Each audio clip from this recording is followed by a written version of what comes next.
Farm for Profit Podcast. Take a listen, have a blast. Farm for Profit Podcast. Learn about farming while having a laugh. Farm for Profit Podcast.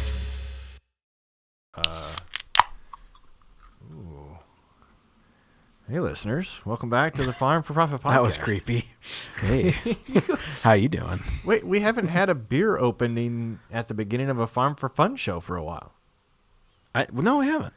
And I felt like I had to just roll with it, even though you were trying to figure out what our plans were for tonight. Right. So can we figure the plans out later, or do you need to know what our plans are right now? I literally just told my wife, she's like, what do you want to do? I was like, I don't know, but I can't figure it out until we're done. Oh. And she's like, why? Because I'm busy. That's okay, is what she said. Well, we were just telling our guests that we weren't going to cut this off at any certain point. If the conversation was good, now we have to be done by 5? No. They don't know what time it is. They don't know. It's 2 o'clock. Well, listeners, thank you for being a part of the Farm for Profit Podcast here in 2025. Tanner and Corey hanging out here, getting ready to meet up with Dave on the Trade Show Trail. Ooh, that's hard to say. Trade Show Trail. The triple T. The triple T. No, it's not. Trade Show is TS. The Trade Wow, Show one drink in. Yeah. TST. TST. There you go. Thank you so much for everything that you've done. Remember, if you've got ideas for guests like the one we've got on today, farmforprofitllc@gmail.com, or hit us up on our social media channels. You know, do we want to forecast what we think is going to happen to TikTok? Because this is, for full disclosure, getting recorded 3 days before the ban. before the ban. Let's do it in the show. Okay. With our guests. I think that would be a really great idea. Listeners, again, come see us. We will be at, by the time this episode comes out, we will be in Des Moines. We will be at the Custom Harvesters Convention, the Iowa Ag Expo. Then we load up and go down to Louisville and hang out at National Farm Machinery Show almost all week. Come back and finish our little tour in Denver at the Commodity Classic. So if you want to come see us, say hi. That'd be great, and we'll have a good time. When do we go to Brazil? Oh, or Spain. Yeah, places that we've all been invited to. I know. Go free of charge. I know. And yet we're not going. We haven't said yes yet. And I don't even have pigs for 3 more weeks. So you're saying let's go to Brazil? We could go. Do you think we got listeners that would go with us to Brazil? Maybe. That'd be a really quick turnaround. Well, if you're going to fill an entire plane, it doesn't matter, right? I guess. All right. Are you, your vocal cords warmed up? I can figure something out. You want to launch into While you're getting an a intro? song, you can always call or text us, 515-207-9640. Let us know how we're doing, guest suggestions. Tell us you don't like Tanner.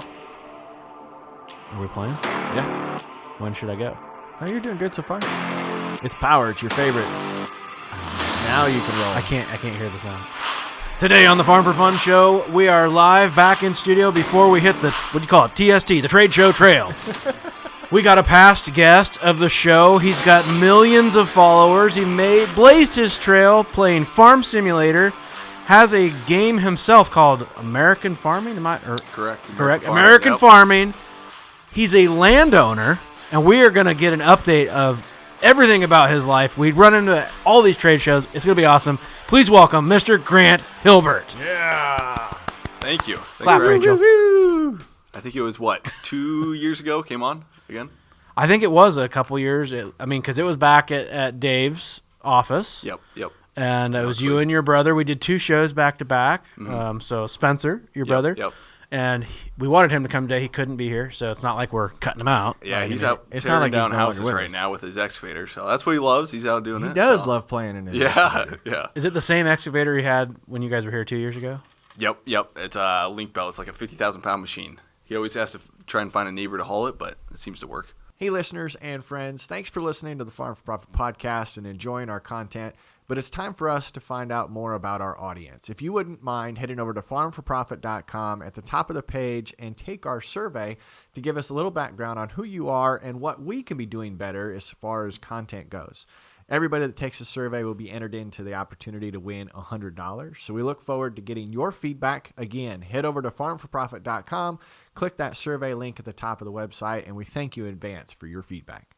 Oh, he hasn't quite got that piece of he the hasn't puzzle got that yet. figured out. Yeah, Honestly, that's probably the piece that you don't want to get, because if you could just keep getting favors, exactly. then you don't have to deal with the DOT, the wide loads, you know. Exactly. And he's on a streak. He had I think he's gone to 3 or 4 neighbors' houses, and it's like moves a mile down the road.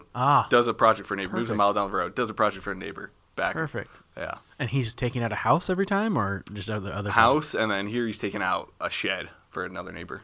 What is the process? Is there is that a county thing, a state thing of like you can dig a hole and push this house into the hole, or you can light it on fire? I don't know if he even knows that. Let's say. Perfect. You just don't ask questions. That's You the just guy. do Yeah, it. yeah. That is the guy. The minute you ask questions is when you have problems. That is absolutely right. I know it seems like whenever I light something on fire that it gets called in. So Now the best to do there is you call the non-emergency line and tell them you're going to be having a fire at this address, yeah. and to not be alarmed. But see, with my family, there's a lot of fire problems. That and whatever they might want to establish a don't ask, don't tell policy of what they're burning. You know, those are the fires that get lit at night, is what you're saying. Right. Yeah. Boy, there's so many different directions that could go. I know a lot of farmers that do that. Maybe sometimes you just got to get rid of something. So last time we chatted, fresh into the making real farming content. Yeah, that was, it'd probably be a year into making real farming content. And, I didn't know too much then, like about farming stuff, kind of getting figured out, but now I'm starting to learn a little more every year, and starting to feel like I know a little bit at least. So how did 2024 go? 24 was good. So I'm farming now kind of in the region both you guys are and where Corey is. And so my year went exactly like the way Corey described it. It was pretty much like flooding, probably 10, 15% acres, had to replant. And then, your stand, like Corey described in another podcast I was listening to, he was so spot on. It was like a week delayed of stand. You had corn plants emerging a week, 2 weeks after. And I'm going out there on YouTube and I'm like, guys, this is 160 bushel corn max. Like, we're not going to get it. And then summer keeps going on and on and on. It's like, dang, this is actually getting close to perfect. Like, perfect situation you could have asked for after all that rain. Yep. And so we ended, I'll call it amazing for the spring we had. Like, best possible scenario, I'd say. Could have caught one more rain in August. It would have been and where perfect. Your fields are that I know of. Should we give an exact location? It was very... Man, that area, I had some seed customers in that area that were just, way better than us even down here. And I'm like, holy cow, guys. Like, that is crazy for what we had for the spring. Yep. If you do want to hear that, I think that was on Snark's podcast, Farm Yourself. It's not even Go Farm Yourself. It's this Farm Yourself podcast. I was one of his, not the first, but one of his first guests that he had. So he's interviewing some cool people.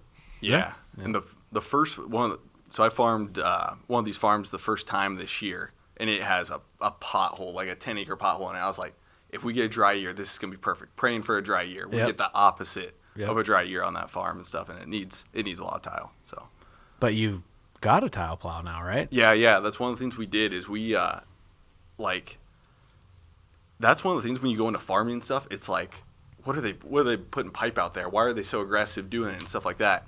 And you go do it, and like in 22, I had a terrible crop because I planted a crop wet. It was wet. Didn't wait for it to dry, and then it got dry late too.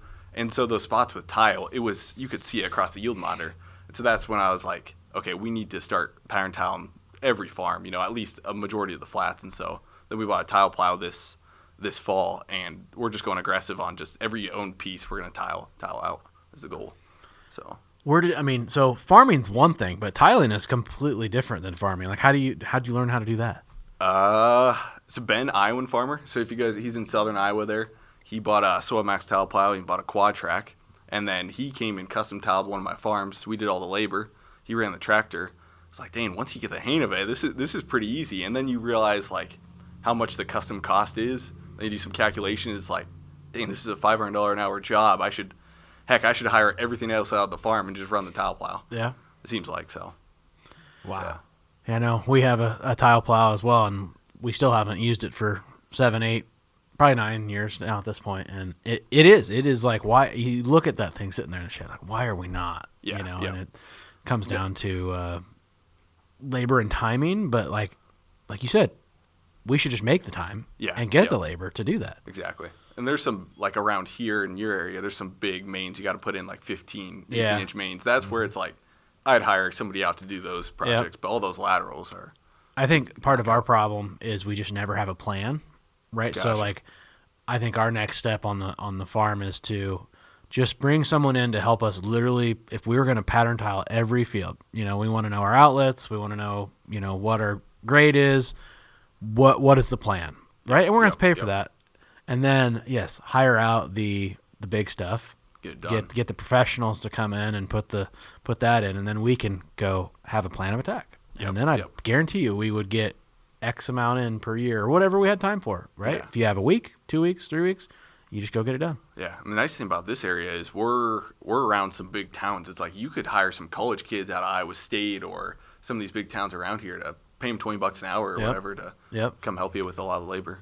So we should rewind. I'm sure all the regular listeners that have been with us from the beginning know your story, but we have picked up a lot, and I can't tell you guys the amount of times I get, you should have this person on, or you should cover that topic, and I'm like, actually, in 2022, we did, you know, so they just haven't made, we've put out a lot of shows. How many shows have we put out? Well, 104 a year. I think we're up to like 560. Holy crap. So, yeah, it's no question why things get buried, and someone might not have made it back to your original show. So let's not spend as much time as we did in the first one, but you got a pretty unique story. Let's, because you're not a farm kid. Go back to Little Grant. Ooh, okay, yeah. So basically, keep it short and sweet. Basically, grew up in Central you Iowa. can take as much time as you want. We got till 5 o'clock. True. Yeah.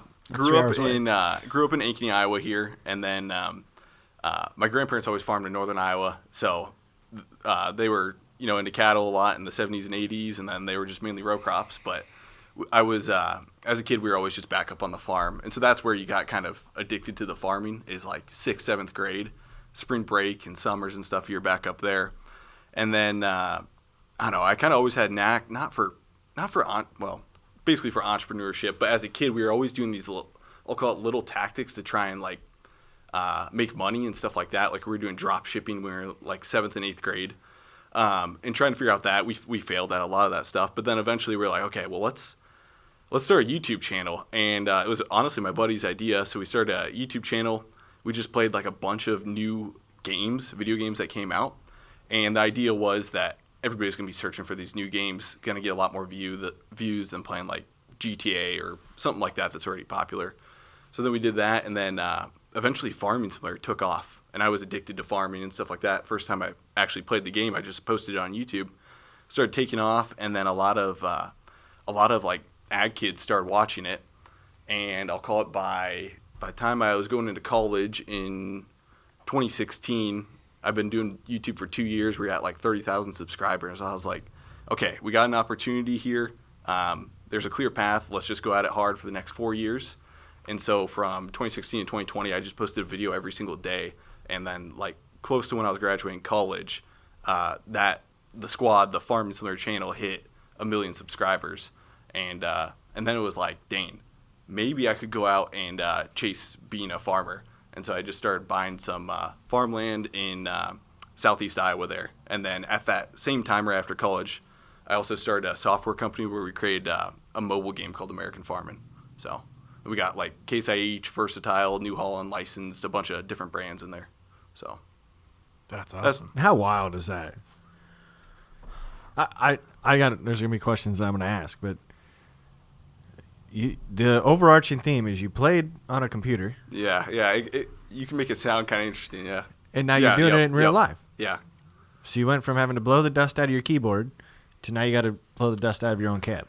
Yeah, exactly. And the funny thing now is like most people think playing video games is fun, but I look at the video game part, like the YouTube part, as the work.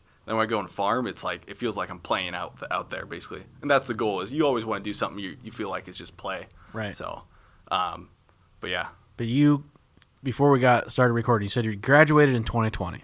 Yep. COVID year. So you're what, 20? So he's got an extra level of eligibility. 26? Yep. And you own farmland. Yeah. And you owned it pretty early in your time from doing the squad and all that, right? Yeah. Like that senior year of college, I was looking at like every morning before class when I woke up, I would just look at like all the realtor listings. And the goal was just to honestly buy a property that I could like flip, kind of just do work and flip and do a good buy. I should have just bought high quality farm ground at the start there, but live and learn kind of.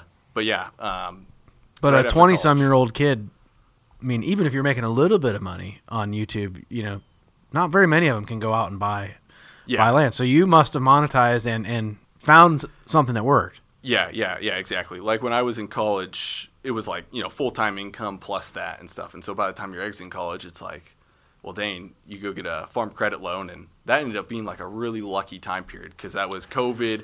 Interest rates were low. You did strike that one pretty. It was lucky, yeah. Went and bought, 3 farms in the span of like 4 months right then and then locked everything in for like 30 years. So there's people that are 70 years old that don't go buy 3 farms in 7 months. Right.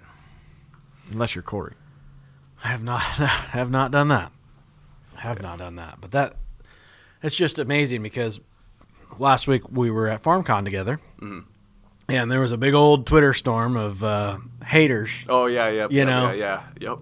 Coming on, and maybe the award could have been called something different, but we got everyone that went got the top influencer award for FarmCon, and there was maybe 30, 40 people that were there and got it, which was kind of cool, right? Got us there. Yeah. And the haters on Twitter and other platforms, quite frankly, and we've had it throughout the years that we've been doing this, but really, I think it's a telltale sign of the times that people are starting to get squeezed a little bit because they just got frustration and they want to put it out on somewhere. But they're calling you and us. I wouldn't put us as the influencers that like you are, but that we're not real farmers. We're actors that are out there not doing it. It's like, what are your thoughts on that? I don't know. I saw some of that. It's like, I don't know. I go back and forth. It's, you're gonna get ripped apart. I don't get ripped apart much on social media as much as I do. Maybe behind the scenes I do, but it's like it's kind of good if you're getting ripped apart a little bit on there. It's right. It's not the worst, and I think that's just human nature. I have actually heard someone complain after you bought one of your pieces. Okay, yeah. And they don't know you, didn't even know your name. They just said, heard some YouTuber bought the farm ground that they made from the money that they made on YouTube, and they're just pissed. They didn't work hard for that. They didn't work hard for that. I'm like, and meanwhile, I'm like, I know Grant, and Grant's a great dude, and he worked hard, just maybe not in in your definition of hard. Yeah, exactly. I don't want to say this and sound like too cocky, but it's kind of just working smart, right? Versus working hard. Sure. Exactly. Like no farmer's going to go out there and plant by hand or plant with a horse, right? So every farmers run big equipment are just working a little smarter sometimes. And if they're thinking about hours, you put in just as many hours as everybody else did. Yeah. From your production, your editing. You just got paid more per hour. Exactly. Right, which is everybody's goal. Exactly, yeah. And I just had more leverage on it just because it's like, well, I'm not selling one copy to one kid. It's like I'm selling 1 million copies to 1 million kids that are watching that video. So you just with social media and internet, it's just like a leverage thing where I just had a lot of leverage behind me when I was making videos. And let's be honest, these opportunities are equal, right? Like anyone could have went and started a YouTube channel and thought of that. They just didn't. Yeah. Or if they did, which we've done before, had an idea and don't put it into motion, then somebody else does it. We can't be mad at them for doing it. Yeah, exactly. And on the like farm sim stuff, there's been a lot of I always call kids, but they're probably 15, 18 years old where it's like they kind of want to get into it. And so I've helped them and stuff, and I've kind of showed them. I was like, I'm not that funny. I'm not that entertaining. I just once I see a little bit of money, I kind of just go after it pretty hard and stuff. I'm like, well, you could do the same thing as me and stuff. And so there's been a lot of like kids I've kind of taught to do the same thing, and almost out of high school, they do it full time now too. So yeah. So what is the secret to being a YouTuber that actually could make full time? On the real life stuff, I haven't figured it out, like the real life content. So like Zach Johnson's content, he does an awesome job. I try and learn a lot from him and stuff. So on the farm sim content though, it's more like, I don't know, going viral. It's like not doing what you want. Like I want to just farm in those farm sim videos, but what we'll do is we'll do like Dukes of Hazzard role play or something like that. And some of those videos will get 1 million views, or we'll do gold mining. Gold mine's been like super popular. You can gold mine on farm sim? Yeah, you can do you can do a lot with what, like a John Deere tractor? Or I didn't. No, there's mods where you can gold mine. I mean, there's excavators, there's gold mine setups. Yeah, it's insane. It's a whole different gold mine game on there, basically. Now, it's like a mini hold game. on just a minute here. Are you still making videos playing farm sim? Yeah, no, I do that. That's the. But why don't you make videos playing your own game? Oh, so I do both. Yep. But my own game, so it's a mobile game, so it doesn't get as many views. I knew that going into it, that it's not going to get as many views. So we'll rotate like 2 farm sim videos a week, 1 mobile game a week. Yeah. I'm curious about how that worked out, because I know that when someone like Pat McAfee leaves an organization and then steps off and does his own thing, there are Barstools in the news right now of a couple of folks leaving and going to start up their own brand. How's that like? I mean, you didn't leave, right? You still play the game. Yeah. But you made a game. Yeah. So I kind of look at it. It's one thing you got to kind of be in that, I'll call it gaming space to know the difference. But so Farming Simulator, they do a great job on their, they do a decent job. They do a decent job on their game. But what they did so amazing is they added mods to it. And so it's a very Europeanized game off the base, but all the mods are like American equipment. And so the amount of stuff you can do in Farming Simulator, because you have a whole creator economy that is making mods, is insane. So basically everybody makes American maps, American equipment. Okay, now you got American game because of the modders. But on mobile, they drop a game and it's very Europeanized. And there's no mods it's just not possible to make mods on mobile. So we were like, hey, we need to make an American game on mobile. So that game is literally made out of Iowa, basically Iowa's terrain. And so any like U.S. kid that comes up to me, or like Midwest kids, is like, dang, yeah, you guys did a nice job on that. But we don't pull as many sales out of Europe or South America even compared to Farming Simulator. So it's kind of taking reins in a different aspect, one that we saw opportunity in. Mm-hmm. Have you ever played, Corey? I have never played. Either one? I've never played either. I've watched people. Gotcha. I never have, and I've never not that I didn't play video games. Like I played Call of Duty. Yeah. And way beyond your time, Counter-Strike. Before that, but like I was like first-person shooter games. Gotcha. In college. Yeah. But I farmed all my life, and I never had I loved farming, but I just never had that drive to go, you know what, after this day of helping Dad on the farm or this weekend, I want to go back and farm some more, in the video game. So, but I've always been that way. Like I've never been able to keep a garden, and because why would I want to go home and play in the dirt more when I just did that all day? I just farmed 1,000 acres. Why would I want to go home and farm 1/10 of an acre? But you guys have probably had buddies that are from city, not farming, but go play 100%. farm. Yeah. It's insane how many kids it draws from outside of first, farming. The first time that we did our interview with you and your brother, yeah, I had neighbors coming up saying, "I can't believe you had those guys on. Oh, really? They're my favorite." I'm like, "You watch? Oh, I play. I don't just watch. It's kind of neat to see what they're like." I mean, in a way, Farm Sim has probably done more advocating than any of us in the actual space. Yeah, exactly. Like Farm Sim, and I'll call it the influencers. It's like, and way back to that thing you were talking about earlier. It's like they've kind of, in a way, made farming cool again. Not that you can give yourself that much pride behind you, but there are so many kids that watch YouTubers that aren't even interested in farming, but they're watching farming YouTubers. It's insane. So we cut Rachel's mic off because she was getting mouthy in the last episodes, but she did insert a question in the chat.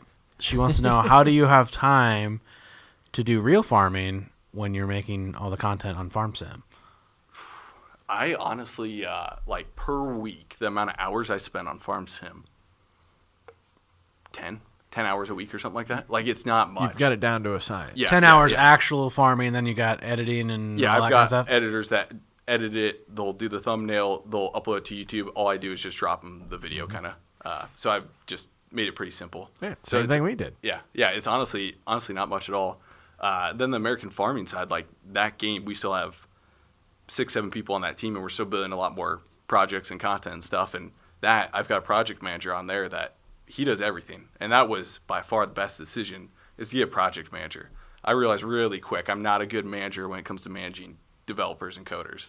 So you have a full team that's full-time on this? Yep. How big is that? 6.5, I'll call it, because of part-time or something. Sure. But yeah. Holy That's cool. cow. Just to think, full-time people, 6, that are just you from just playing a video game. Wow, way to A farming completely video game. diminish I don't that what I'm from just a wrapping. video No, game. I'm laying it down and I'm going to build it up here. This is why we're professionals. Appreciate it. So, and then you got all these Twitter trolls, or trolls all, in general. That was not just at you, but influencers as a whole. You are creating wealth for yourself and wealth for so many other people, probably more than what the actual farm is doing directly. Oh, yeah. Right? Like, yeah. it's crazy. Definitely. And that, I feel like that's what we've seen. And maybe in agriculture, it hasn't been taken advantage of as much, but it's like when you build an audience, like a large audience of some sort, then when you build a company or have something around that audience, you can scale that really quick. You have all those marketing and advertising costs out of there, and you can scale really quick. So you see a lot of big YouTubers like the Mr. Beast, the Pauls. Mm-hmm. Like, I remember Paul Brothers. They were like, yeah, we're going to be the first social media billionaires. And I was like, there is no way. And then now you look at it, it's like, yeah, they're going to get there. Same with Mr. Beast. He's going to be a billionaire. It's like they're scaling these companies so quick. And so I wonder if in agriculture we'll have that where people start building, I'll call it large company off the backs of their kind of followers. Not in a bad way, in a good way. Right. But, We've said it all along. I mean, the reason a lot of companies want to work with Farm for Profit is in real life, the best sale is word of mouth. It's customer testimonials. So, okay, you've got a farmer that doesn't utilize social media, and they go to church and they go to school events and they go and they can tell 15, 20 people adequately in a month. Mm-hmm. For someone who's really social, how good a product is or what they're doing.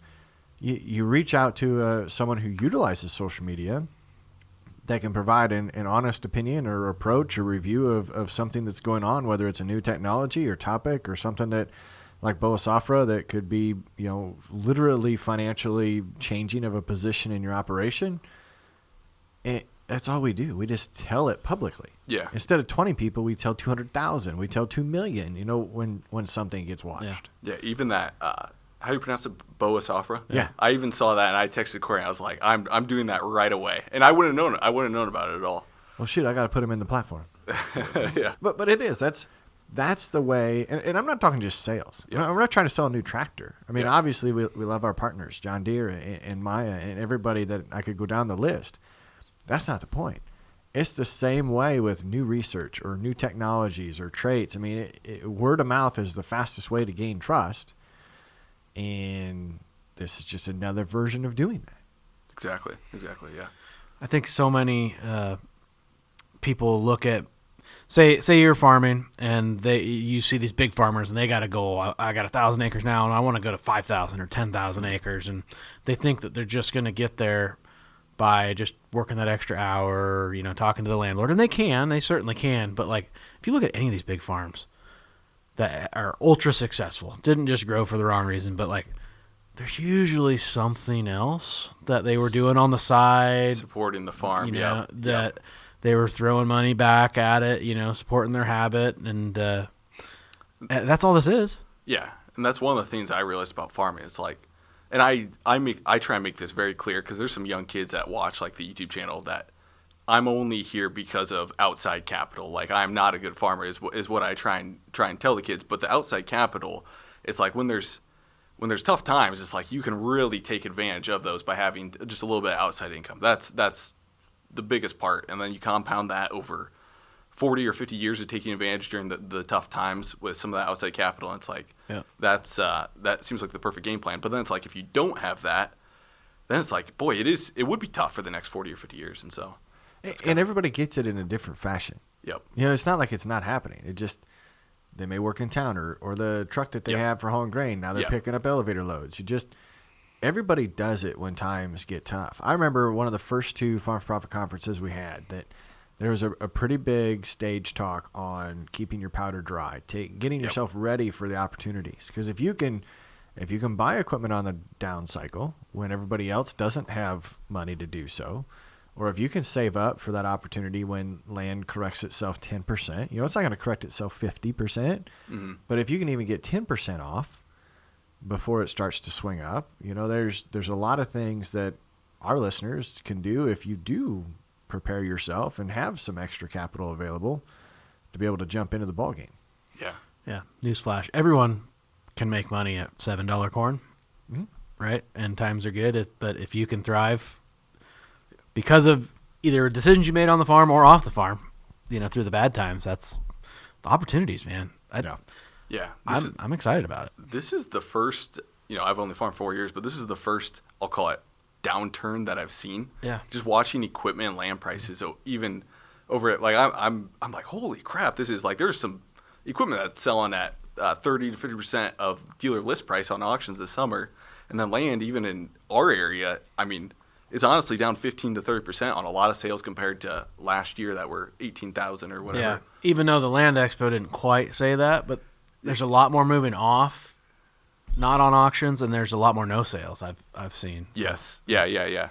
Exactly. Dave sitting here, he'd say he has to work harder.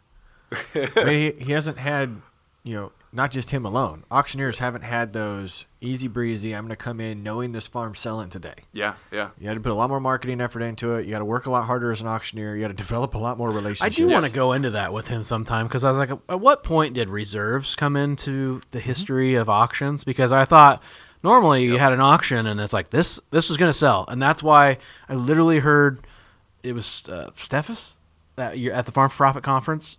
Oh, yeah, a long time ago. Yeah. I literally heard him say, why do people go to an auction?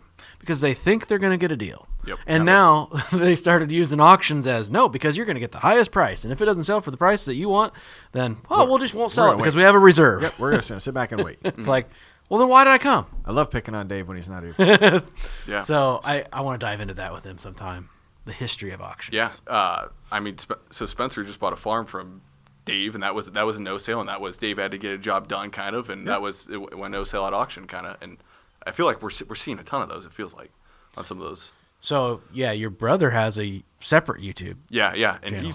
he's way better at YouTube than I am. So I have him. He's gotten so good where I have him just do my, like, on the real life channel. He edits all those videos. He's setting the camera there when we're out there. Because one of the hardest parts is when you're farming to get the camera to remember set down and stuff.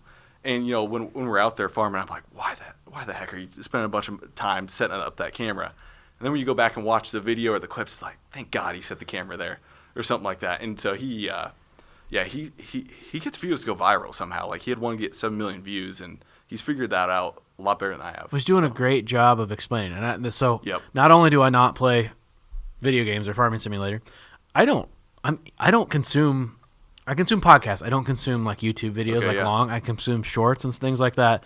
So I've never sat down and watched, you know, a full Zach Johnson Millennial Farmer video, right? I've watched parts of it here and there. I actually have sat down and watched your brother's. Really? Yes, and I did not intend to. What was it? I think it was soybean harvest or something while you guys were doing. It literally popped up while I was doing something, and I'm like, I'll watch a little bit of this. I will always watch a little bit, but I just don't ever have 30 minutes or whatever. I watched the whole damn thing. Yeah. We're going to have to cut that out because we know that Zach listens to every one of our episodes. I'll tell Zach. I'll call him right now and be like, dude, I've never seen one of your shows. But I thoroughly enjoy Zach as a person. I thoroughly enjoy his content on the shorts and all that. But oh my God, Rachel's reaction on the TV was hilarious. She's like, "What are you saying, and why are you saying it?" I love Zach, and I love his content. It's great. What is that? There's got to be a word for that. I'm fully aware of how important and how awesome he is, but I just don't consume anybody's. It's not because it sucks. And Spencer's not even talking much there. He's just getting like a bunch of the shots and stuff that are like, Sure. oh, that's an interesting It is, view. but he has some explanation at the yeah. beginning or whatever, and like it. To me, I thought it was great. So the two of you don't buy farms together? Like you're not in partnerships when it No. comes to real life farming? No, so like I own, besides the excavator, I think I own all the equipment. And so I own 3 farms. He owns 2. Basically, he gets to run all the equipment for free on his ground. He helps me on any of the land I own and Right. a bunch of other stuff. So Well, I just think that's interesting. I mean, I applaud you for separating it out because you would think the easy route is let's pool our dollars and let's go do this together or buy more together. And this gives you that autonomy to, I like this farm. This one, I'm going to go get it. yeah, Rather than needing permission to go get it. Is he a partner on your mobile game? no. He doesn't own any equity or anything, but he helps a ton. Like he'll advertise in the YouTube videos and stuff like that. So do you have to like buy that ad spot? No, I don't. It's part of the free equipment, right? Yeah, exactly. That's an interesting dynamic because not everybody could make that work. Exactly. Yeah, I feel like as brothers we get along really good. How will this work when we're 30 years older? But we don't like, I don't know. We're not counting totals. It's like if I need to help him for a day, I'm helping him for a day. If he needs to help me, he's helping me. Any stuff like that, he's always helping. It's truly, I mean, yes, your family, but the mentality of not trying to tear someone down. Like if we can just all succeed together, right? That rising tide raises all boats. Like once you get that mentality, I mean, the options and the sky is the limit, right? Exactly. Yeah. It's crazy. So I love to hear that. That needs to be a clip. My brother needs to help me out like that. Yes, he needs to come in and start editing. They dropped me off here because I wasn't going to get here on time, and they went and got my truck and brought it back for me. And It's one of those things. Even if we're like cursing at each other like a terrible day, an hour later, it's like totally forget about that. Don't even have to say anything. Totally forget about that.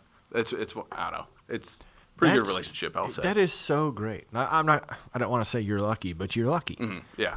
Because it's tough for any team, whether it's a team of employees or siblings, to have a position to where there's a lack of jealousy, there's a lack of power struggle. Like it is, let's just go kick ass. Mm-hmm. Mm-hmm. So, revenue streams, YouTube inserts ads. Like if you just get a lot of viewers, they're inserting ads. That's a big one. We all know that, right?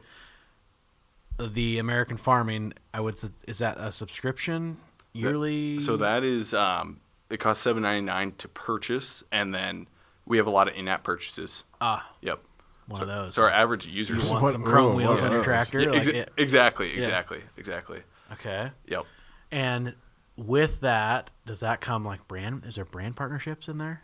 No. So like we have a bunch of companies licensed to use their equipment, but there's no money exchange between any of them. It's value on each side of that. So if someone, what am I trying to think of? If there's a certain brand of grain cart that wants to be in the game. Yep. Do they have to pay you to get in the game? I'm talking both Farm Simulator and kind of. Farm Sim's a little different, where they gotta find modders. But for us, no, not at all. But we have a lot of cost to incur on that side because some of these models to build these things gets real. Like half of the team is art related, where they'll build these models, basically from scratch. So like one of our biggest tractors in the game, literally, and there's some dev cost factored into building this model, but it literally costs me more to build this model than my real life planner cost me in farming. It's like, but that was a pretty crazy model, but it's like we do it right and we want to get it perfect, and so it gets expensive building these models. Like a artist spent 2-3 months building that thing, so it took a while. So the Maya Cornhead that we want to get in your game. We just got to ask. We can get it in. Especially, and it works really good if they have like 3D models they send us. Usually if they're lower poly, it works pretty good to get them in game. So like we could exchange a Maya Cornhead in real life for a Maya Cornhead in the game? Maybe. I was just thinking, even like, how did the Busch Light Combine get in there? Like, someone had to put that in there, right? Gosh, I texted you about that. I don't remember who got that in there, but I saw that and I used it. And the video got like 500,000 views. Like, people love Right, yeah, that you thing. sent it to me because it was even. I'm pretty sure it was even a 9770, wasn't it? Yep. Like, and because there's several other non-9770. I was the only 9770 Busch Light Combine, and he sent that to me. I'm like, this is awesome. Like, you guys were going to the dealership and all that, like role playing. It's kind of cool. Yeah. You know what we need to do? We need to get an American Farming wrapped 780, and then it goes right back into the game. There you go. Then you can get an American Farming wrapped 780. Are you ready to power through your harvest? Meet the Maya Cornheads. They're designed for maximum efficiency and unmatched durability in the toughest of conditions. With precision engineering and advanced features, Maya Cornheads ensures every kernel counts, giving you the performance and reliability that you need. Get more from your harvest with equipment built to last. Reach out to your local Maya Cornheads dealer or visit mayacornheads.com to find your perfect match today. Maya Cornheads, harvest with confidence. There we go. We just need to get John Deere in there, though. I got to get John Deere in there first. They're not in there yet? They're not in there. They're Well, what do we need to do to help out with that? oh, they are they're tough. They're tough to get in, man. It's challenging. So it's funny because like you'll see like kids will come up to you like, Grant, have you ever thought about getting John Deere in game? No, I never And, have. Never have. Yeah, There just- was something I have all John Deere equipment. That'd be great. Yeah. So we're working on it. Never thought of that. Well, just so you know, the reach of this podcast, they're gonna knock on your door. What we found with John Deere is it's usually just getting past the gatekeepers, and then once you're there, like, it's way easier. But, Gosh, yeah, we haven't got past that gate yet. We'll get you there. What about, I've always had this question. I think I might have asked you last time here. Is there music? Like, can you listen to the radio? Okay, in Farming Simulator, you could do whatever you want. In American Farming, there might be some licensing stuff restrictions because we'd basically be selling that game. So you're mobile. So say you got like your AirPods or your Beats in. Is it like tractor sounds? Yeah, it's all tractor sounds, and a lot of them are honestly recorded. So right in Nevada, there's C&H, so we'll go out and record every single tractor out in that C&H Industrial Center lot. Really? So I'll fly my audio guy out there. I'll go drive whatever, and we'll just go record those out there. Yeah, it's pretty What cool. are you doing today? We're just recording tractor sounds. All I'm doing is revving it up and putting it down. Exactly. They'll give you a keys So are to you- that are $500,000 machine. You fire it up and get I was gonna say, so are you the guy that's out mowing the front yard right before they bale it? I'm always like, why is this guy mowing it right now? It's probably just Grant out there getting audio. Yeah. Yeah. And then the other audio sounds will just come from like when I'm combine. I'll just go throw the combine out. We filmed so much that we got that audio from the YouTube side. I'll steal it sometimes. So What if? I'm trying to think. Like, you don't want to give away licensing for like a song, but I'm just trying to think. Like, if you already had a Spotify subscription, like, could you run that through the game and like it just goes through Spotify or something like Do you that? see where he's going with this? Yeah, I see Like it. you see where he's going. He's putting it, but I Yeah. gotta go this way. You're taking a really long route. I'm curious for songs too, though. I think you guys could get in there. So on Farm Sim, you could easily get in there. On American Farming, you could, as long as we had your permission, we could technically get you in there, basically. Because how cool would that be? Like, you just want a real experience of a real farmer. Real farmers listen to Farm for Profit, so you should be listening while you're playing the game. Well, what I think of, so like I said, I do consume podcasts, and when I'm out in the fields, right, I love music. I have literally TRL, Tractor Request Line, and I will play music.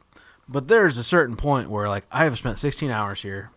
I'm tired of music, and I need to exercise my brain and just listen to people's thoughts. Sometimes it's on farming. Sometimes it's Joe Rogan. You know, sometimes it's something completely out there, and it's Call Her Daddy or something, ridiculous. I got into but like freaking murder mysteries the other day. And Yeah, I'm like, but I just like, checked out. sometimes it's just you need something in your brain that you can think about that just doesn't turn your brain to mush. And yeah, so why would it not be the same when you're playing hours on end of Farming Simulator? And I think or on American Farming. Farming Simulator, a lot of people, like I've done this, I'll just open another tab while I'm playing or something, and just you can pull it up on Spotify or something like that. Yeah. Too. Or a lot of people like go live now, like that Kyle on TikTok. Oh, yep. Or what is the live streaming gaming platform? Like Not Stitcher? Stitch. Stitcher? Twitch. Twitch. Twitch. That's right. I'm, We are so old. yeah, Yeah. I've never been on Twitch or anything. It's literally just been YouTube. I can't Yeah. imagine. I mean, that to me feels like it would be another revenue stream for you, but then it's live. Yeah. Everything yeah. you're doing is live. There's no cuts. There's no action. There's no crap that didn't work. Yep. Exactly. It's like you got to be there the whole time. Where on YouTube, there's videos that are 4 years old that are still pulling in a lot of views and will just get randomly recommended. And so it's almost very passively helps a lot. That's what everybody wants to do. Yeah. Make it while you sleep. Yep. That's the definition of passive income, right? It just have to be while you're sleeping. It has to just be every minute of the day while you're not doing that. Yeah. But if it's while you're sleeping, it's even better. Feels better. Absolutely. So you mentioned it again for the third time in this episode. We haven't talked about it yet. We're recording this before TikTok officially, unofficially, whatever is going to happen. It is Friday, happens. January 17th when we're recording this. What is Placing our bets. What is your gut feeling on what the future of TikTok looks like? And for full transparency, because I'm a planning person. This episode airs January 30th. Yeah. So for our listeners, we may not even know the full extent of it at this point, or Yeah. when this airs, but we can guess. See, I just consume TikTok. I don't make any content, but I still follow a lot of people in it. But I don't know much. I honestly don't know much about the band, but it's like I would place my bets on that it doesn't happen. That's if I had to place my odds, but that's with very little merit behind that. So does your team make content? No, Like there's no We- American farming. There is American farming TikTok for social media. Yep. Personally, like on real life content, I don't have any. We also do on the squad content. We'll post some farm sim videos, but that's I guess other people on my team posting those. Yep. I mean, there's been all TikTok is right now is just my thread is flooded with people saying, "Oh, sorry, it's been great." I know. It's been It's been kind of cool to see some of the flashbacks. right.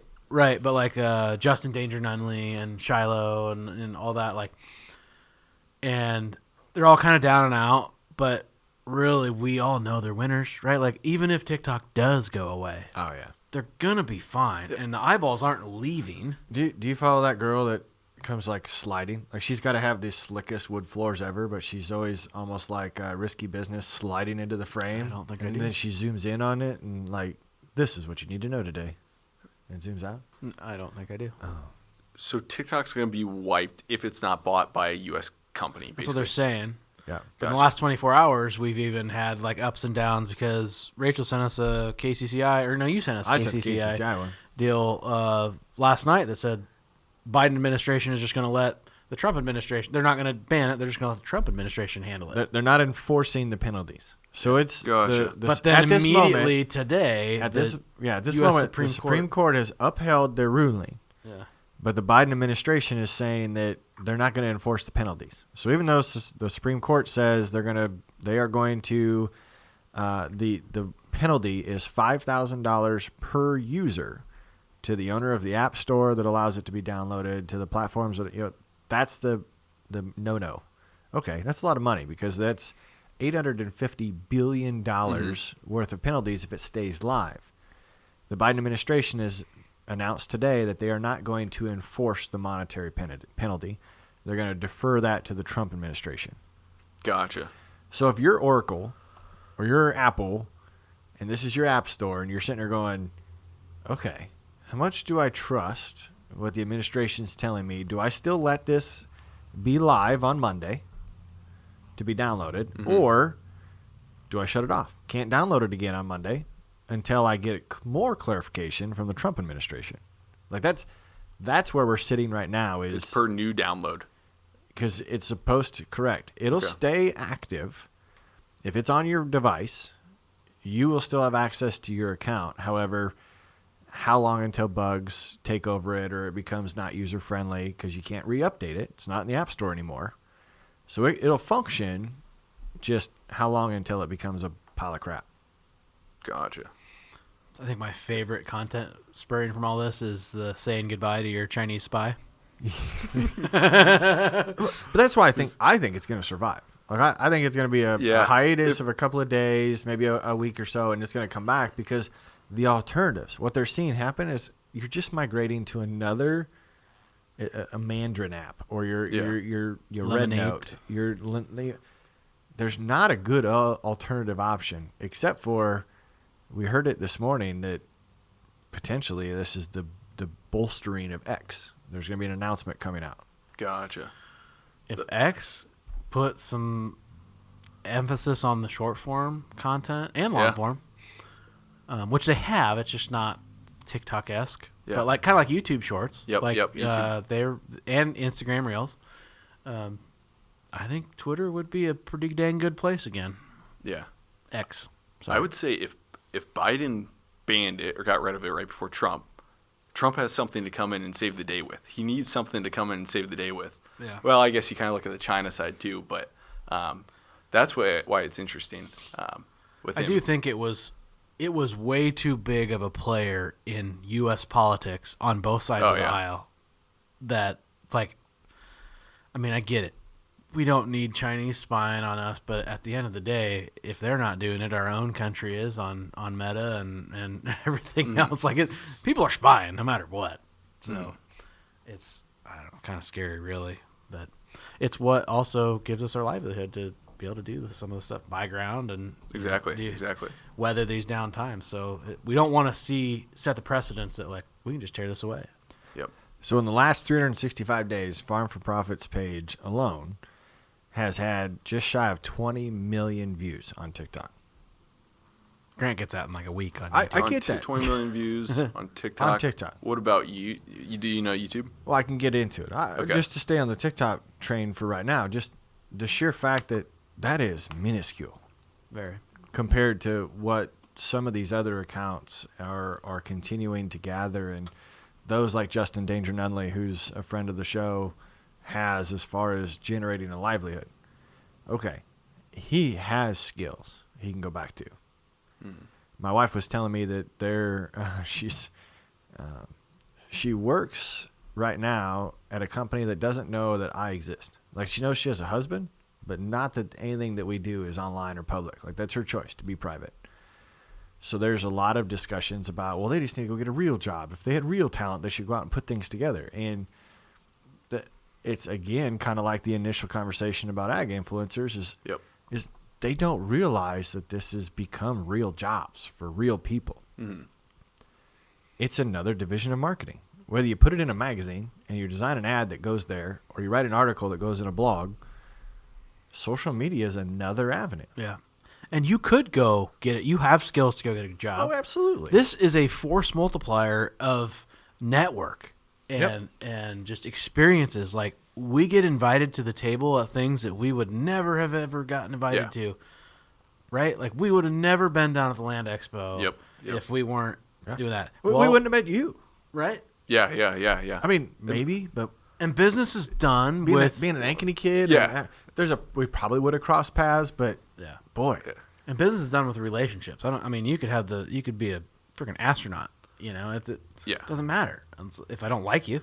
Yeah, and even if, say, Tanner, say you went and got a job at a company, well, the most effective thing you'd probably be doing is running some type of marketing or something, just because of all the experience you have now with marketing and stuff. Yeah. It's like that's the highest leverage But job. it literally is going to you'd be probably one-dimensional, doing. right? Yep. Like, you're going to go get paid a really good salary, which is fine. If you want that for your life, there is nothing wrong with that, because you can go home and shut it off at the end of the day. Mm-hmm. We can't. But it is wild. If you are a person that is interested at all in personal development, dive into social media. Mm-hmm. Because you learn a lot of things from business management. Obviously, we hope all of our listeners of Farm for Profit are working on their business management skills, because we want them to run their business their farm more like a business. But you learn very quickly marketing. And not only does that make you better as a consumer, because now you understand why brands are marketing to you the way they're marketing to you, but now you can kind of dissect some of the messaging that comes your direction.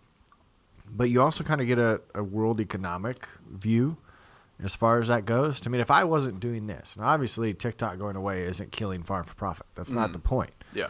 There's a reason we are on every platform, and we're everywhere that our listeners want to find us is just for that reason. But yes, every one of these individuals that could be jeopardized by this ruling or this decision that administrations are going to make, they've got skills. Yeah. They're real people that can apply to real business, can translate to other platforms. Yes, they blew up on one, but there's some skills in there. You ready to move on from this? Did we beat it to death? We beat it hard. Did we?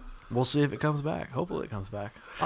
Either way, I mean, if you're listening to this and you found us on TikTok, go to another platform. I mean, TikTok it wasn't what made us, but it certainly was a trajectory. It helped us. It's no question that we were on Twitter and Facebook, Instagram. we weren't on Instagram.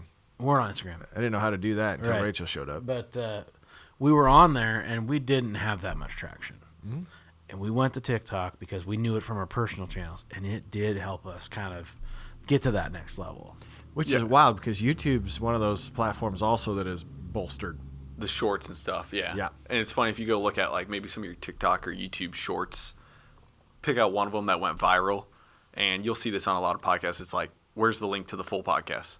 And it's like everybody just wants to go to the podcast and listen to it after they hear that viral short or comment or whatever. I actually had a question on getting paid on YouTube. Yeah. So they call it KPM, which is it's cost per 1,000 views. Right, CPM. since that makes a lot of sense. CPM. KPM. CPM, yep. Are you spelling Carl wrong? RPM. Dave? RPM revenue RPM. per Revenue, that's what million. it is. Same Or thing. 1,000, sorry. You get it. You sound like Dave. Yeah. Maybe don't spell words I can right. spell names right now.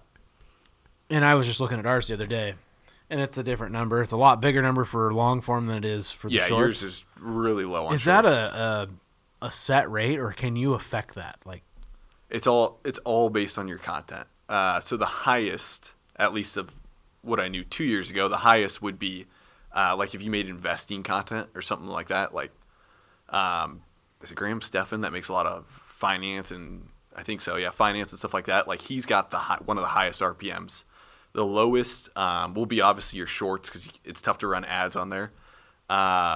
What else would be lowest? Like if you had a bunch of overseas viewers, out of country viewers, Yep. that's the U.S. always has the highest CPM. So I'm somewhere I'd be like right in the middle. Some of the real life farming content's pretty high, and it's all an auction based system where a lot of these companies are just, there's only a certain amount of investing videos that you can get out on YouTube, but there's a lot of people that can make a lot of money on running investing ads.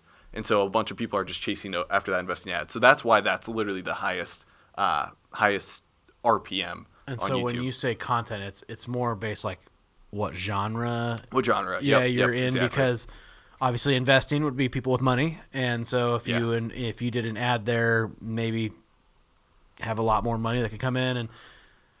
In long form too. If you have like a 2 or 3 hour video and you lay like 30 ads on there or something like that, that's where you make a lot of money. So Spencer, he had a like 3 hour video. I'm only saying this because he put it in his video and it went viral. It got like 7 million views.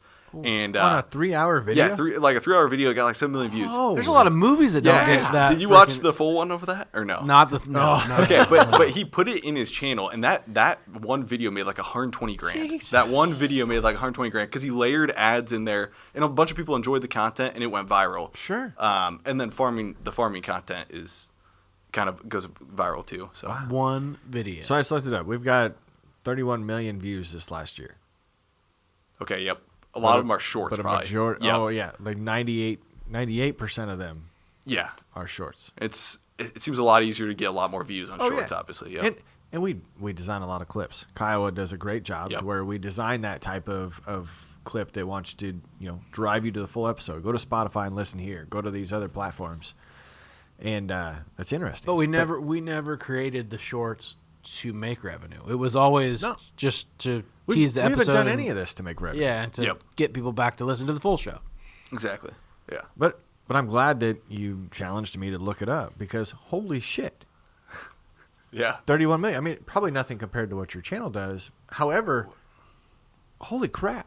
Yeah, like the squad channel, that only gets like, I don't do any shorts, but that's only like 2 to 5 million views a month. So you're probably getting more views a month with the shorts and stuff. Right, just Yep. shorts. Yeah. But isn't that wild when you think about, again, the whole argument of what is an influencer? And again, no matter who you are, I don't care if you're an influencer or not. Nobody loves that word. Yeah. Yep. Maybe yep. some politicians, but that's absolutely nothing. It's just what you get labeled. Mm-hmm. And until we can change the labeling, that's just what you get. Yeah. But never would have imagined. It's a wild world, and you shouldn't hate because of it. It's just something that we figured out, and you can do it too. I will tell you, maybe it's the same for you. It gives you a hell of a perspective. Like, there's not a single person anymore that emails us, texts us, that says, I want to be on your show, or I think this person would be a good guest. Nothing gets dismissed. Gotcha. At least for me. Mm-hmm. And I probably, waste is going to be the wrong word. I probably spend too much time considering them. Yep. But we keep a list. Like, Rachel and I have got a list as long as this podcast won't die for lack of content. Yeah, no, that won't be the killer. No. Because everybody has a unique story, a unique pitch. Is it going to be, timely? Is it applicable? It's amazing when you look at that. But it really has gotten to the point to where I don't look at anybody with a first judgment. Yep. Let's learn who you are. Hell, I feel so bad to an extent that we interviewed Lacey Evans, and she's got the Feral Cow Bitch podcast, and I didn't know what to expect before we started. She's got blue hair and large Instagram following. She hugs cows. I had some of the most fun doing that interview. Yeah. And we're going to continue to work with her. Yep. But on TikTok, she got less views than I get on my personal TikTok. Gotcha. It's a stereotype. Yep. You see somebody with colored hair in agriculture, and you go, who's this? Yeah. Which is too bad. Mm-hmm. I would encourage you, if you as a listener didn't listen to that show, go back and listen to that That's show. a good one. That's a good one. Do you have TerraClear in your game? I don't. Did you see that they just got on FarmSim? Some rock modder picker probably guys? did that. Probably added it. Yeah. I seen them out going though for a neighbor, and I talked about it in my video as I seen them going and stuff. But TerraClear was So going. you and Spencer need to have them out to your Picking farm rocks. just We'll- for content. We'll help you out with that. It's so Yeah. cool. And I went from an area that didn't have any rocks to an area that guys are watch for rocks, and I didn't know that before I bought that first farm.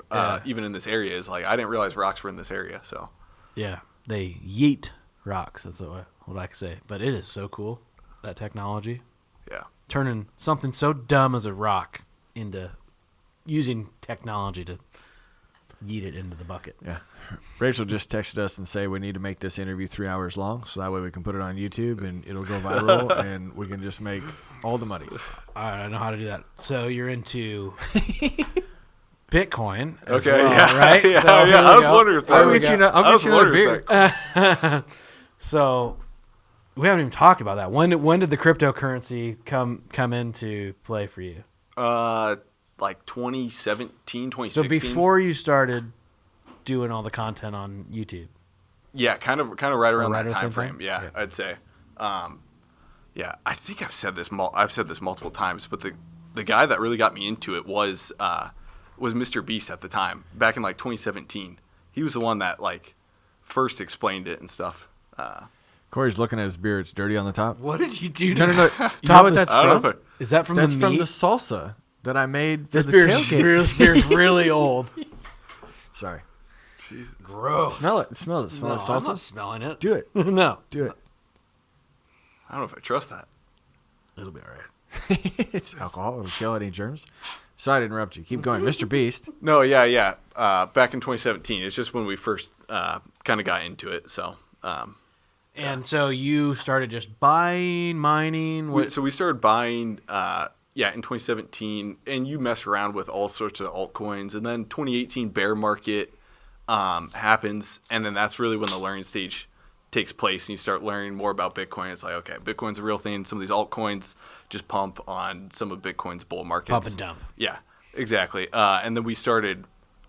It was right after college, right when I graduated college. We bought some Bitcoin miners in Grundy Center, and so we bought those miners, and we actually just exited them a couple weeks ago. The Actually, mining. yeah, mine. So we had So were you in with JP. JP? So You were in with JP. it. Yeah. Okay. So I know JP pretty well. Yeah. So his site. So he JP Barrett. He which I listened to that. That was a super good podcast. But That's something else too. We were talking about Circle places back with to him. go. We still haven't gone to go see it. Yep. he Well, I runs can't now.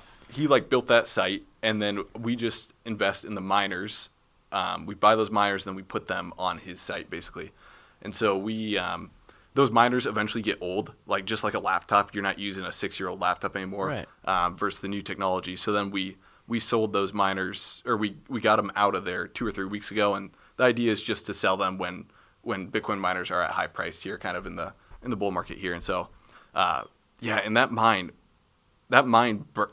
it's crazy. That mine actually, so we pulled our miners from there like 3 weeks ago, and probably a week ago I get a text from a buddy, and it's like a KCCI article, and that whole mine burned down. JP's whole mine burned down.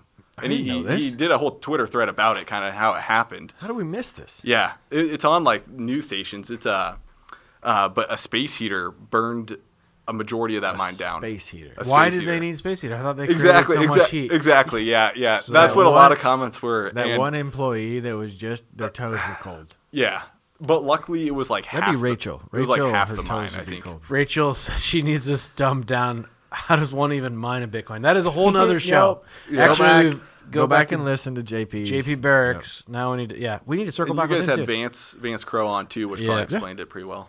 So I do want to say on the Vance Crow's new project, what does he call it? The news show. Oh, Tribes. yep, the tribe yeah, report. Yeah. So I want to say I am the mastermind behind the Bitcoin per acre. Yeah, I Segment. saw that. Yeah, he never gives I me saw that. credit Okay, for it. so, He never gives me credit for it. So I always like jab him on Okay, Twitter. so we're gonna hold you accountable here. Has the Bitcoin per acre has that peaked? Will farmland only be cheaper in the future per Bitcoin. per Bitcoin, denominated in Bitcoin? No, because I think Bitcoin, if it continues like everyone says it's going to, right, to like 250,000, like 250, yep. right? That's kind of the Yep. everyone. I think that will appreciate faster than land. Land's a long-term trudge forward, Okay. higher. So farmland has peaked out. Theoretically, you could argue it's peaked out. In Like its- it'll in its only get comparison. it'll only get cheaper when denominated in Bitcoin. To denominated to Bitcoin. Until Bitcoin reaches its finality or whatever, Gotcha, yeah, you know, yeah. right? And then only at that time could we ever know the true ratio, right? And track it. Yep.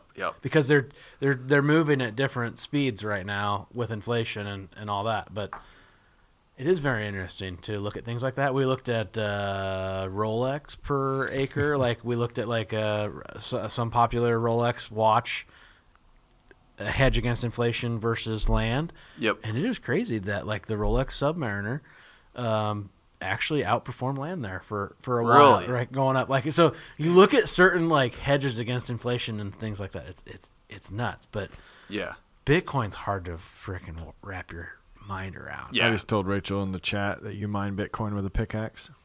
Look at her. It's good that she can't talk. Uh-huh. We just get her reactions. So anyway, you have these Bitcoin miners. The mine is Had gone them. now. Yep. Yeah, that mine's gone. But you're not going to reinvest. Why wouldn't you reinvest? No, so I don't mean to diss on any Bitcoin miners, but what we found out was that mining or owning Bitcoin gets you very close to the same return as mining. And you have a physical thing. You have to insure that physical thing. Sometimes is it theft? Theft or something doesn't cover under insurance. Some of these insurance companies are very skeptical about insuring Bitcoin miners. And so we found out it's like for the risk you take, the reward, there's not as much upside. You're getting Just close go to the buy same it. return as owning the thing. Just go buy it. And so that's where it's like those big miners. I mean, there's a lot of miners down in like Texas and some of these regions that they're at large scale. It's one of those things where if you can scale it really big, I think you're making a lot of money mining. But if you can't scale it big, I think you're better off just owning the asset itself. So that's what we've kind of learned. And so that's where we're going. That makes sense. Yeah. Or you got to. It's like farming. It's literally like farming a little bit of a way. Like you No, either got to 100%, yeah. take your inputs and get them extremely low, lower than anybody else Yep. can get them, and you got to be able to do it when it's high price. Yep. It's Bitcoin's like 100% true capitalism. It's a true commodity.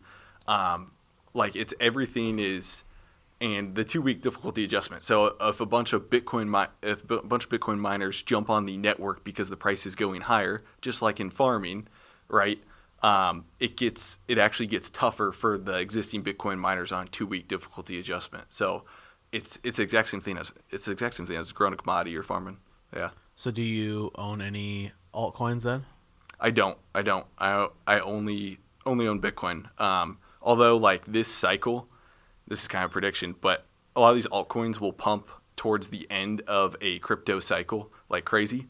I don't think there's much merit in them, but I bet you there's way better upside owning some alts than Bitcoin on these cycles. Well, I think we learned that. Yeah. In 2016, right? An altcoin could go up 100% or 200%, 300% in a day or two. Yeah. You know. So I don't fully understand the process of creating an altcoin, but is there an altcoin for agriculture? I think anybody could just create something for agriculture. Is there What's one? the use Buy the case? Haktua coin? No, I did not. But it got me thinking, right? Do we need an ag coin? For what use case though? I don't know. Well, I'm not going to share that. I don't out think loud it's on a coin. podcast. I don't think it's a coin. But blockchain, the Okay. technology, I'm right? not Like serious. I'm talking about a coin. farm for profit. Why don't we coin? Haktua the ag world? Pump and dump? Yeah. Are you prepared to disappear? No. No. It's just an interesting concept. But the technology, I think, for ag and the tracking of commodities and meat and all that, like it's there, and it just I'm excited for that side of it. So, how do you take profits? Do you take profits, or are you just a hold forever?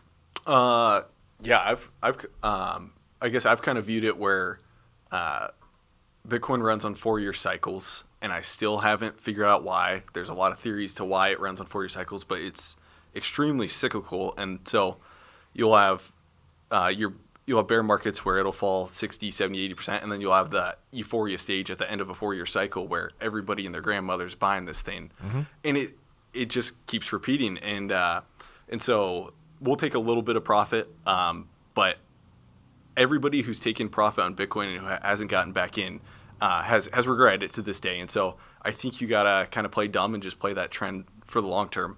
And some of it, I'll go down with the ship for sure. I want to see where this thing ends up. I want to see if it ends up as a global reserve currency, because that's the ultimate bull case for it. And I think, over the next like 30, 50 years, there's merit for Bitcoin being one of the global reserve currencies of the world.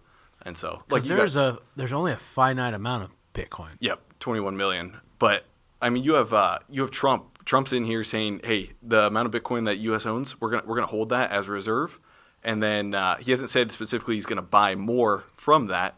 But it's like, if you're United States government that has the reserve currency right now, game theory suggests why wouldn't you just own it or buy it, just so you're ahead if other countries start buying this thing. All right. So for our listeners, explain game theory. On the spot. I'll help you. If one person does this, if one person does this move, what's your move? I guess is the basic way of explaining game theory. Yeah, theory of the mathematical models that are of strategic interactions. Its applications can be in the fields of social sciences and is extensively studying for taking advantage of or putting yourself in the prime position. Right. Yeah. I mean, if you're playing the computer in chess, right, you can kind of, if I move here, that is going to trigger the computer to move this here, and then I'm going to checkmate, whatever. Yep. But what I found interesting when we were hanging out with our buddy Kyle Bass. Earlier this week, he didn't have too many good things to say about crypto and. Wasn't the other guy though, or was Kyle that way well, too? I guess it was a theme. Like, it felt like that whole morning session was like where they were against green energy, they were for nuclear, and they weren't very friendly crypto. Yeah. I didn't hear what Kyle said about it, but what was the other guy, the big short guy? I totally blanking on his name. From the con. Yeah, he was against it. Yeah. He was against it. From the movie Big Short or from the Land It was Expo? the Land story. He Expo. was the story. The story of the Big Short. the movie was on that guy. Yeah, Tanner wasn't there. He skipped. Wall Street guru Michael Burry Yeah. Yeah. No. realizes the number of subprime loans. Burry bets his housing market, throwing more than $1 billion Mark into Baum? investors. Was that Nope. it? No? The attention Jared of the Vanette? banker Vanette? Jared Vanette, No. played by Ryan Gosling, hedge fund specialist Mark Baum, played by Steve Carell, and other greedy opportunists. Together, they make a fortune. Gotcha. Yeah, no, it was. I forgot the guy's name. But anyways, I have a picture of the agenda. I'll get it. gotcha. But anyways, yeah, it's super interesting to see how it'll play out. It's because you've had a lot of great macro investors that have been against it and then they've flipped, and really the only great macro investor is like Warren Buffett. I would say that's against it, who hasn't flipped, or Charlie Munger, who passed away. He was was he the before lunch or after lunch? Before, it was like Michael something. And so I think for the Steve Eisman? Steve Eisman, yep. Yeah. So, Steve Eisman. But yeah, he was against it. So Wow. it's funny because at the expo I had a bunch of people texting me like, "See, you got to listen to this guy and stuff." So Yeah. it'll be interesting though. It was interesting. That's good. What do you got left on your little notebook there? Where's the future going? You just going to keep doing what you're doing and just buy all the land, or you got other things up your sleeve? Hodl. How do you say Hodl. that? Hodl, yeah. Hopefully, slowly expand the farming operation. I would say we haven't. So we went.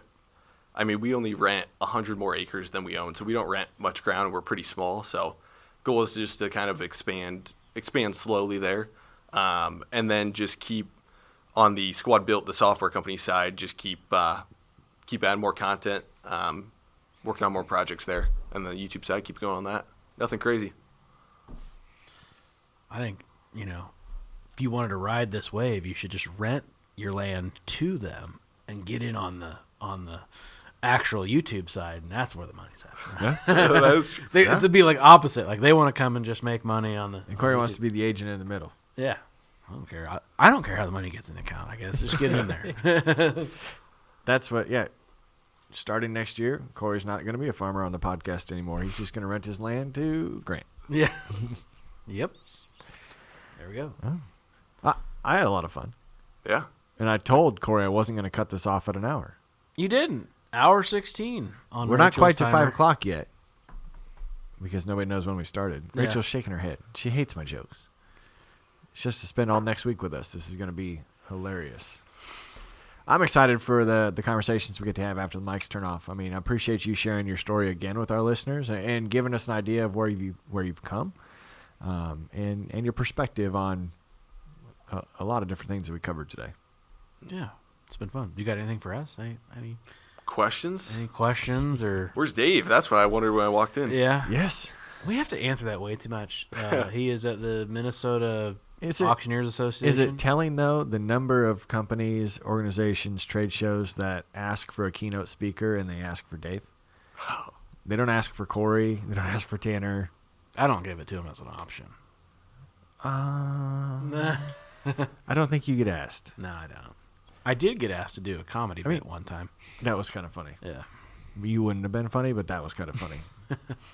But no, that's where he's at. I mean, the man gets asked. I bet he could spend 4 days a week giving keynotes. Just his knowledge in land values, the auctioneering side of things, sure. his entrepreneurship. If you take every category the man is an expert in, yeah, he could find a home if he wanted to spend that much time doing it. Mm-hmm. So we will carry the brunt of the load. There we go. Nah, we'll have more fun than Dave. No, again, a pleasure of ours. If our listeners want to follow you, want to download the game, how best do they go about doing that? Yeah, Squad on YouTube, Grant Hilbert on YouTube also for the real life content, and then the game's just on iOS and Android, just American Farming. So I love it. Well, I appreciate you being here. Corey, what do you tell the listeners? Crack gold one. You deserve it.